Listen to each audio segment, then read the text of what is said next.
नमस्कार दोस्तों, दुनिया में तानाशाही और क्रूर शासकों के बारे में तो आपने जरूर सुना ही होगा। आइए हम विश्व इतिहास के 5 ऐसे तानाशाहों के बारे में जानेंगे जो अपनी क्रूरता के कारण मशहूर हुए। पहले नंबर पर है आडोल्फ हिटलर। वो जर्मनी के पूर्व चांसलर और नाजी पार्टी के नेता थे। 1933 में जर्मनी की सत्ता पर जब अडोल्फ हिटलर का कब्जा हुआ था तो उसने वहां एक नस्लवादी साम्राज्य की स्थापना की थी।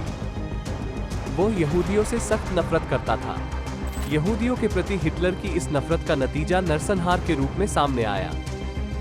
होलोकास्ट इतिहास का वो नरसंहार था जिसमें 6 साल में तकरीबन 60 लाख यहूदियों की हत्या कर दी गई थी। इनकी क्रूरता ने दूसरे विश्व युद्ध को एक नया मुख दिया।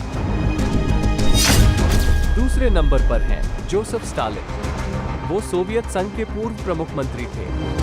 जोसेफ स्टालिन खुद को एक नर्मदिल और देशभक्त नेता के तौर पर प्रचारित करते थे, लेकिन स्टालिन अक्सर उन लोगों को मरवा देते थे जो भी उनका विरोध करता था, फिर चाहे वो सेना के लोग हों या फिर कम्युनिस्ट पार्टी के।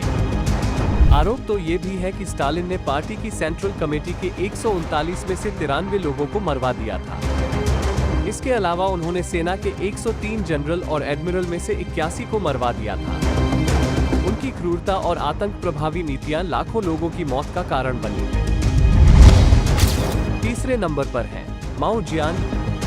ये चीन के संघ संस्थापक और प्रथम अध्यक्ष थे।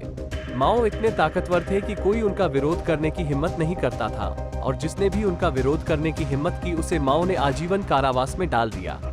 उनकी क्रूरता ने लाखों लोगों की जान ली और सामान्य जनता पर अत्याचार किया। चौथे नंबर पर है ईदी अमीन। वे उगांडा के पूर्व राष्ट्रपति थे। एक जमाने में ईदी अमीन युगांडा का हैवीवेट चैंपियन था। 6 फीट 4 इंच लंबे ईदी अमीन का वजन 135 किलोग्राम था। 8 साल के शासन के दौरान ही ईदी अमीन ने लाखों लोगों को मौत के घाट उतार दिया। ईदी अमीन नरभक्षी था। वो इंसानों का खून पीता था और उनके मांस को खाता था। यह वही क्रूर शासक था जिसने सत्ता संभालते ही सैकड़ों साल से रह रहे भारतीयों को तुरंत देश छोड़ने का आदेश जारी किया था। उनके शासनकाल में अस्थिरता, मानवाधिकारों की हिंसा और विपक्षियों के साथ अत्याचार का धार्मिकीय अधिकारी द्वारा अनुसरण किया गया। और अंत में 5वें नंबर पर है चार्ल्स टेलर, लाइबेरिया के पूर्व राष्ट्रपति और युद्धाभिमानी समूहों के नेता। दुनिया भर की सरकारों ने टेलर पर सिएरा लियोन में विद्रोहियों का समर्थन करने का आरोप लगाया और 2000 में संयुक्त राष्ट्र सुरक्षा परिषद ने लाइबेरिया पर प्रतिबंध लगा दिए। इसके बाद देश फिर से गृहयुद्ध की चपेट में आ गया।